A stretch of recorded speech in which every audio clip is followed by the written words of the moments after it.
precisa saber quem é Jesus. Primeira coisa que você precisa saber, quem é Jesus? E para você conhecer a história de Jesus, você tem que ler Mateus, Marcos, Lucas e João. Lendo esses 4 evangelhos, você vai ver quem ele era, o que ele fez, o que ele pensava, como ele agia.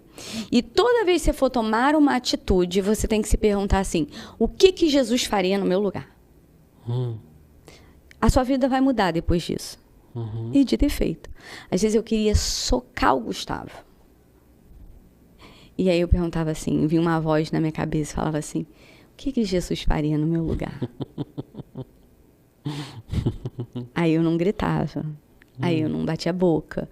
O que Jesus faria no meu lugar? Tudo que eu ia fazer, eu me perguntava, o que Jesus faria no meu lugar? E depois de ler os 4 evangelhos, eu já sabia como ele agia, eu entendia os pensamentos, porque os 4 evangelhos contam tudo que ele ensinava.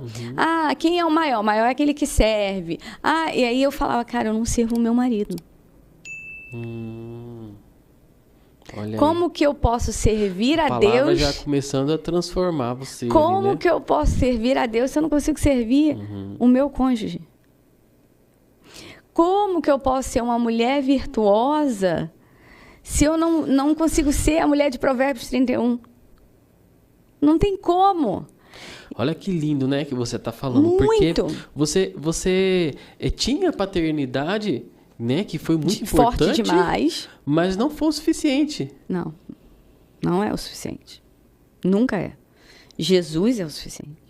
Mesmo que olha você só. não tenha uma paternidade forte, se você entender quem é Jesus na sua vida, que é o Pai, quem ele era, né? Quem ele foi aqui na Terra, o que ele fez, como ele pensava, você pode não ter tido a paternidade, mas a tua vida vai mudar.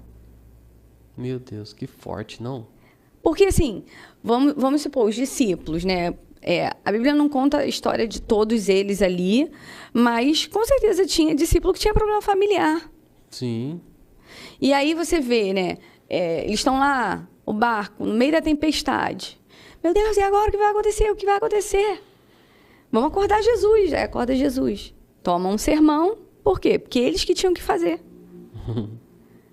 Jesus estava ali, mas Jesus estava ali para dar autoridade a eles, para ensinar como fazer, para ensinar como eles devem agir.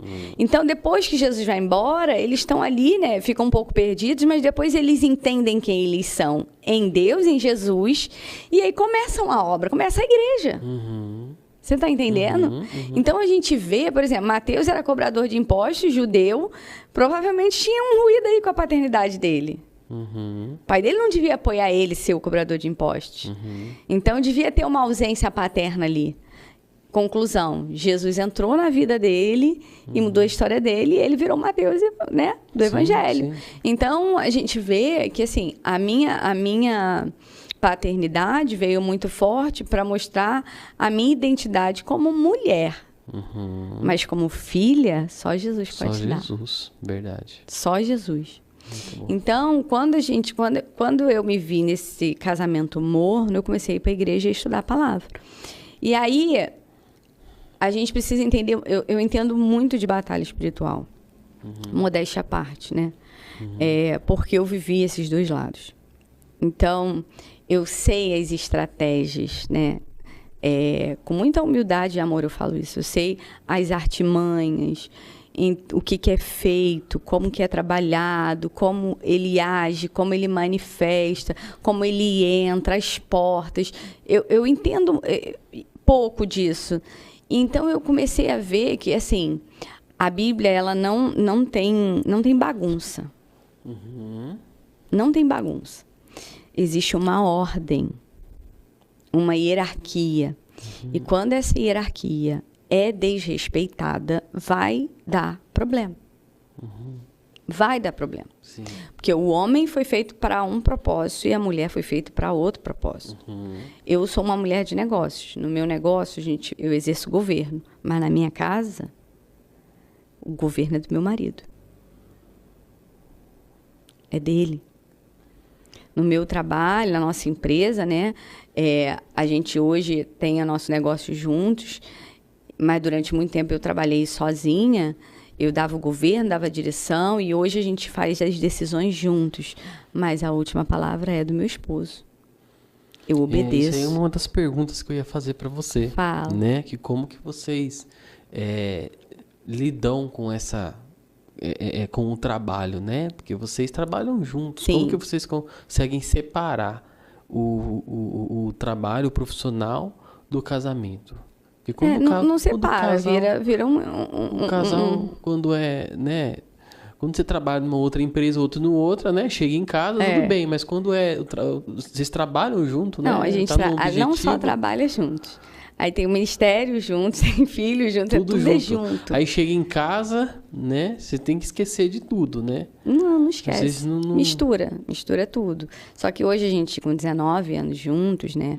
É porque a minha área e a área dele são um pouco distintas, né? O Gustavo, ele cuida de toda a parte operacional do nosso negócio. E eu sou toda a parte de fechamento de negócios, negociações, etc. De investimento, de contato com o cliente, sou tudo eu. Ele faz tudo acontecer por trás. Entende? Então, documentação, contrato, envio de e-mail do nosso negócio, tudo na conta dele. Recebimentos, é tudo ele. Então, meio que são partes distintas, entende? É junto, sim, mas é distinto. Mas rola estresse, normal.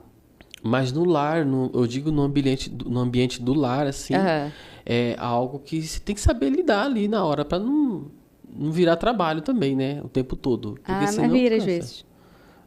Vira às vezes, não tem jeito. Te fala, vira trabalho, é ministério. Eu vou falar de quê? Mas vocês têm um tempo para vocês. Sim, a gente sai junto para curtir, a gente viaja junto. Agora, né? A gente vai para uma premiação de negócios, né?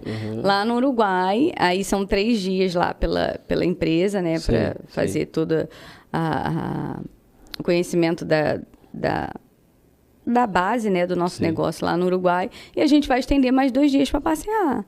Então a gente tudo mistura, né? Aí tem o ministério também, a gente faz palestras juntos. Então a gente já...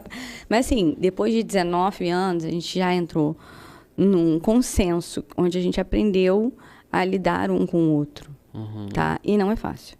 Mas eu queria que você voltasse na parte que você estava falando quando você estava lendo a Bíblia, sim, e Jesus estava falando com você. Isso. Tá. Aí a parte da batalha espiritual e da hierarquia, quando ela é quebrada, Jesus não entra. O Espírito Santo não entra. Quando as coisas estão bagunçadas, o Espírito Santo não entra. Ah, mas Janaína, o meu marido é ímpio. Não tivesse casado